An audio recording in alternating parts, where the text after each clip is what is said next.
দাদা ও নানা, তুমি কি আমার মাওলাকে এখনো সিজদা করবে না? অথচ তুমি দাদা নানা হইয়া তোমার নাতির জানাজা উপস্থিত হয়ে গেছো। এ বড় ভাই, তুমি কি এখন আমার মাওলার পথ ধরবে না?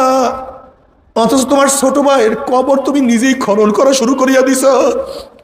ও বন্ধু, তুমি কি আমার মাওলাকে এখনো ডাকবে না? অথচ এই মাত্র তোমার বন্ধুকে চিরতরে তুমি বিদায় দিয়া ঘরে চলে আসছ। বাবারে, কে কখন দুনিয়াতে বিদায় হয়ে যায় জানি না, কিন্তু মনে রাখো, দুনিয়ার ব্যবসায় একবার লস খেলে বারবার ব্যবসা করিয়া লাভ করার আশা করা যায়। আজকে দুনিয়ার মামলায় ম্যাজিস্ট্রেট করে হারলে জজ করে আপিল করিয়া, জজ করে হারলে হাই করে আপিল করিয়া, হাই করে হারলে সুপ্রিম করে আপিল করিয়া জেতার আশা করা যায়।